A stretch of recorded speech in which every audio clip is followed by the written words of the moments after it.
What's next? What's next? What's next?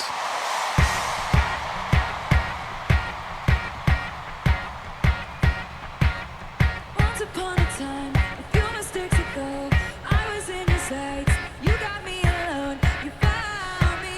You found me. You found me. So, something else about the assault on the senses thing is that I suppose because the amount of stuff that she has to get through and how long the set is, it has to be mostly on it, doesn't it? You know, so it's just from one song straight into the other. So there's barely even the usual time you would get for applause and stuff there, isn't it? It's just bang straight in, man. There's just no wonder, just no wonder people are coming out with amnesia and stuff, man.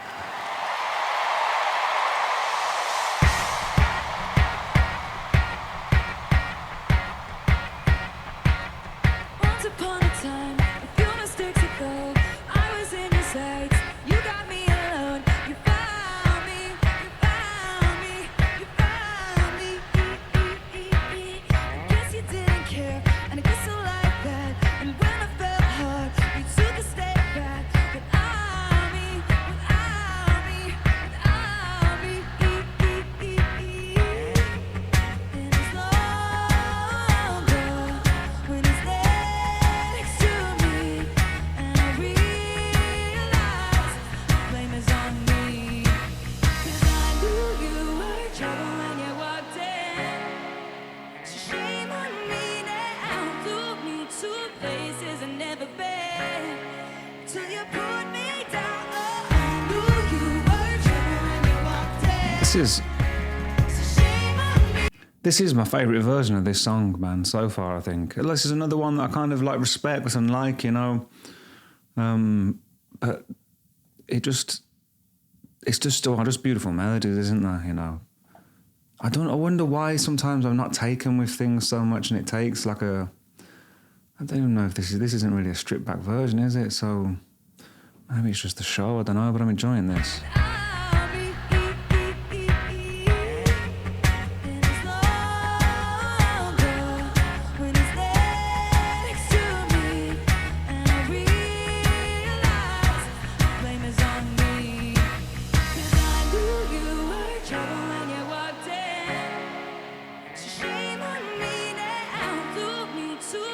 Is it a power or a strength in a voice here that she maybe didn't have before on it?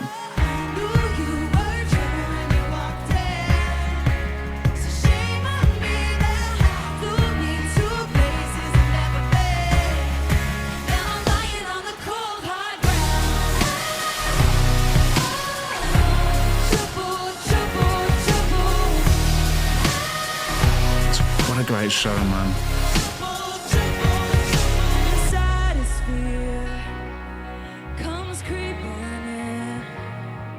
That you never loved me, or her, or anyone, or anything.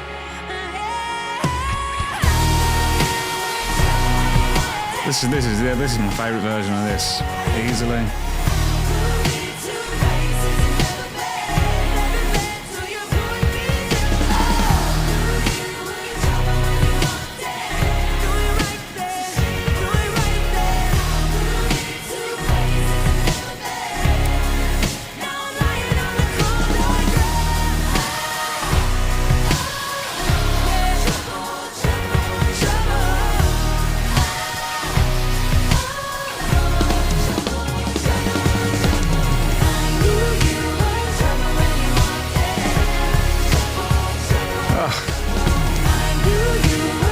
Just the whole production, man, like it just affects you in so many ways, doesn't it? Just thinking when she's doing this with all the things going off and that, man, it just reminds me of that thing I saw the other day of the little girl making the lightning go with a wand in the sky, you know. It just, I don't know, like the power that you must like feel or what. I suppose performance in general is, well, when it's good, you know, whether that's like you're performing music or acting or whatever, I think it's the space you're looking for, I guess. It is, what am I trying to say? You know, when you're engaged in something that you just love doing, you know, whether that's drawing or reading or playing an instrument or making something, and you just lose all. Just time ceases to exist, doesn't it? You know, it's that flow state, I suppose. And it's magic. It's magic, isn't it? You know, there is magic available to all of us. We've just got to find what creates that for us or in us, you know, and pursue that, I guess. And I felt it in acting, and I felt it in performing music. But you can only experience that through practice, I suppose, through repetition, through dedication, through devotion, I guess, to what it is you love, you know, to what calls to you and all that. Because it's only, I think the nerves kill it, you know. And I think to not be nervous, I think nerves are a sign of not being well prepared, you know. I think if you are well prepared, well rehearsed, well practiced, it's just automatic, you know. And then you can enjoy it, you know. I think that's what it is. Like it's taken me a while to sort of get back into playing and singing, and I don't know if it's a confidence thing, but I am finding now that, well, it's easier, you know, even if I'm not doing it every day, because as much as I want to do it every day, I haven't got the time at the minute, although, you know, time is starting to open up more. But I do find it easier. I'm finding everything easier in my life, and I suppose that's through repetition, you know, whether it's making these reactions, or playing guitar, or you know, doing a bit of acting or whatever it is. It's easier because I'm doing it regularly, you know, even if it's not daily. But what? But also, I don't think we can't separate, you know, mind and body and spirit and all that. Everything is connected, isn't it? So, yeah, things are getting easier for me because of repetition and dedication and all that through practice. But they're also getting easier because I'm eating right, you know. I'm sleeping pretty good, you know. I'm sleeping enough. Still room for improvement in everything, you know, but I'm doing that, you know. I'm exercising, you know. I'm moving my body. I'm staying hydrated. I'm taking the supplements that I think I need to take. And it all feeds into it, doesn't it, you know?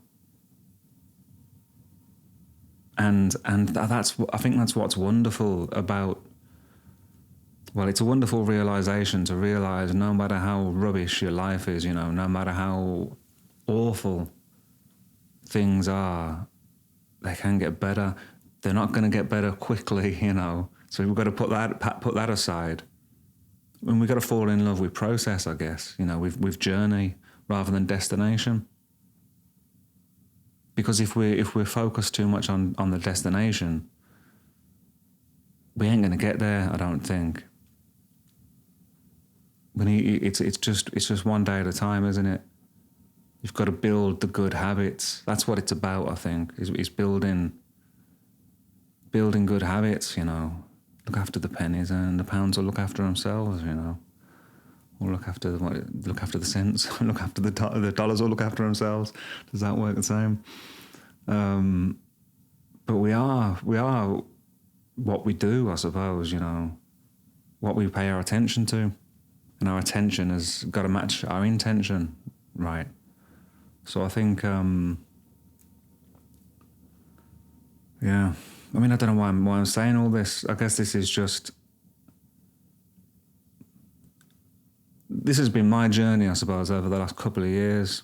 Maybe like the last 10, although it just, you know, massive ups and downs and lack of consistency and insanity or something, you know. But I'm saying it because some of you guys watching, you know, you might need to hear it. Or it might be helpful to hear it, or it might not be for you, you know. It might be for someone you know, I don't know. Maybe it is for everyone. self-improvement should be for everyone, I think, right? Because no matter how crap or how good your life is, it can be better, right?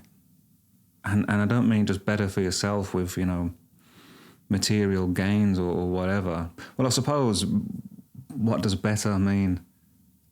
And that's awesome, because your life can be better by your own definition. You know, how do you want it to be better? I suppose, right? But there are no shortcuts.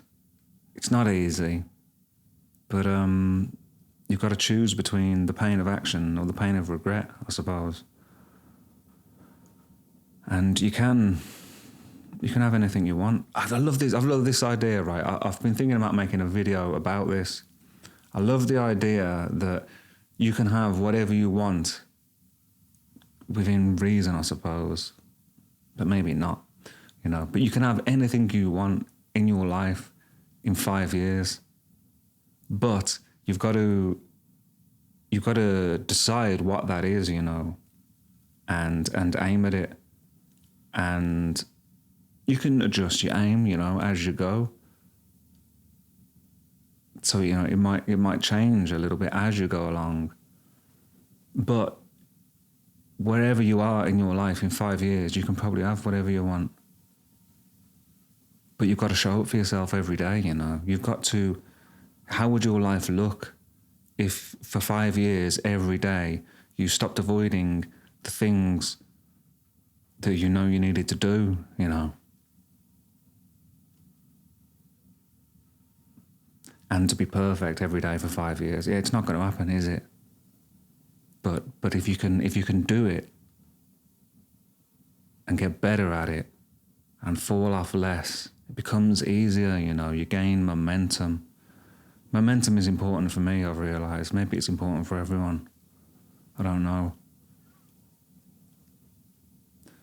So I did think about doing a video sort of talking about this kind of thing, you know, and maybe saying, you know, you can have whatever you want in 5 years and I'm going to prove it, and then document it over 5 years. So what would I want in 5 years? I mean, ideally, yeah, let's headline Glastonbury or something. I think that is out of the realm of possibility. What is it? For 5 years. But let's say then, okay, so in 5 years, I want to support Taylor Swift on a tour. Or I don't know what, like, I could, I guess, downgrade it a little bit and say, support Ed Sheeran on a tour, or one of the One Direction boys on a tour or whatever. But no, like, I should probably just put it as, in 5 years, I'm going to support Taylor Swift on a tour. Or a show. Let's aim for a tour, you know, and see what happens. And then over the next 5 years, just document that, I suppose. I don't know how often that would be or how frequently that would be. I mean, I haven't got to the point where I'm thinking about doing this video in actuality, you know. I've just, you know, I haven't made really any notes or anything. It's just, it's an idea that keeps coming back to me, you know. So maybe I will do that. Let me know what you think about that. But anyway, another long digression. But you can have whatever you want, dudes. So decide what it is and aim at it.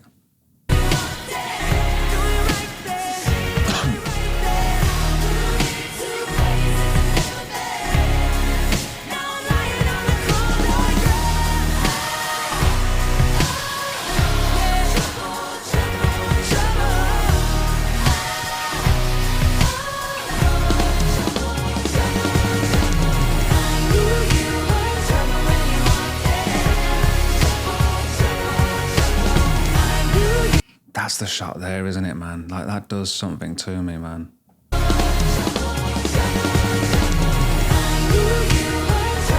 That one there, man. What is this? Just something about that.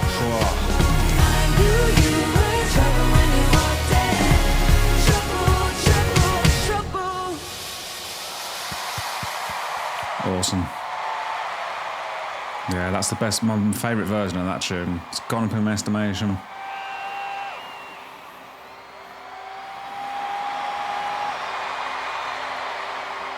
Oh, is this going to be all too well? 10-minute version? That's a gorgeous, just the sparkle. I just love the sparkle. Thanks for watching. If you would like access to the full thing and loads of other extended content, Taylor Swift, One Direction, Miley Cyrus, videos of me playing my songs and others, link in description.